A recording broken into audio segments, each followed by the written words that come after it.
Milorad i Marko Toković sa blagoslovom su otišli put istoka zajedno sa 50-ak drugih putnika na pokloničko putovanje u svetinje Rumunije, Ukrajine, Rusije i Belorusije.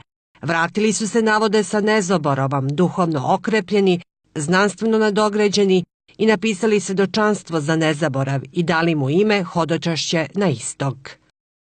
Izdvojio bih recimo posetu Bančinskom manastiru u Ukrajini.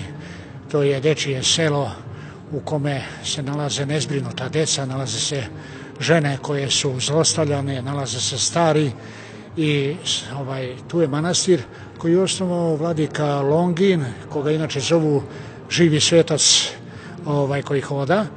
Tako da se tu nalazi veliki broj dece, 300 dece se nalazi o kojima brinu monahinje iz susednog manastira. Manastir je veliki, imaju ogromnu ekonomiju i tu se čak dnevno sprema i do 6.000 obroka u sezoni.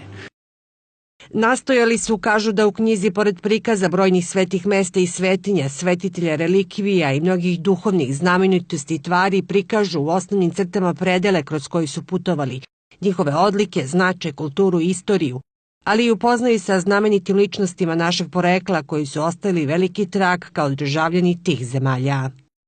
Evgenij Vučetić, za koga mnogi ne znaju, je genij u arhitekturi, čovjek koji je napravio niz kolosalnih skulptura u Volgogradu, u Kijevu, statua Majka Otadžbina, recimo, onda ornamente na Marseljeze, na Trijumfalnoj kapiji u Parizu, onda u Njujorku, to sve.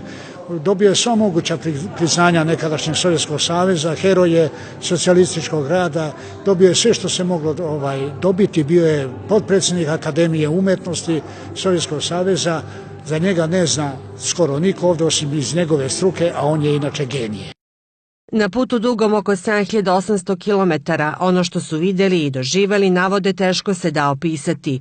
O ovom putopisu sa autentičnog 14-dnevnog pokloničkog putovanja izvanredno dobro mišljenje dali su recenzenti, čačanski književnik profesor Mića Milovanović i publicista profesor Vladimir Dimitrijević.